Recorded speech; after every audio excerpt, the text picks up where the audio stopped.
Let's talk about capital gains tax. Now, this is the tax acquired when you are selling big assets kama land, building, or even shares.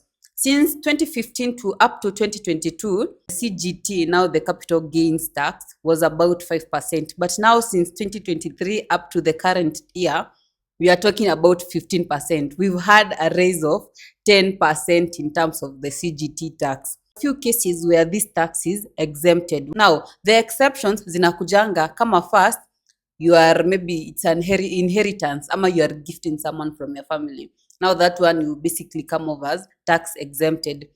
Kuna ingine kama the property is worth 3 million kushuka chini, that is also inclusive ya the total transfer cost zinakuja under 3 million.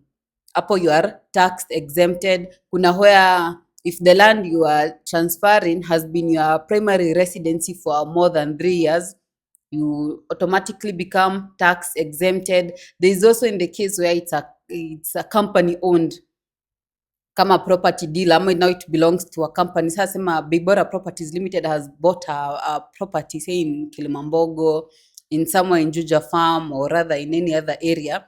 The Bibora Properties is not going to pay the CGT tax because now as a company Bibora is already paying KRA. So your tax inakuwa from your particular purchase itakuwa tax exempted from the CGT, but they also have to pay KRA.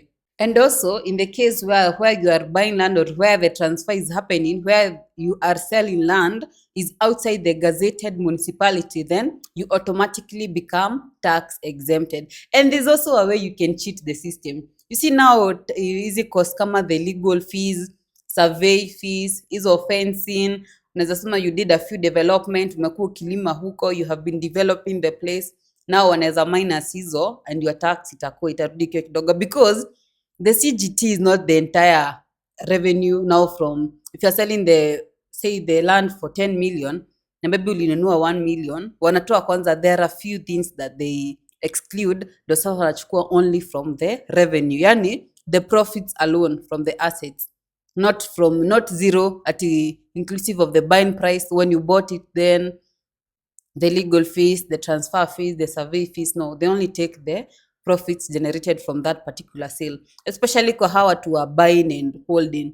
Kama sai kwa Kiambu, I'm sure the government wanakula vizuri, because can you imagine you bought a property say years back 1 million, and right now you want to sell an acre for 7 million, or rather say you don't have just an acre, we're talking about maybe 4 acres. Now you bought each acre at 1 million, or the entire parcel at 1 million. And right now, the price range for land for sale in Kiambu, we are talking even specifically in Gatundu, we might even be talking about 6 million or 7 million per acre. Now 7 times 4, that is 28 million. Now for 28 million, they are only going to minus now some of the cost. Kama hiyo buying price, kama only by 1 million, wanatoa 28 minus 1 million, minus the legal fees, minus the survey fees, minus developing cost of that area.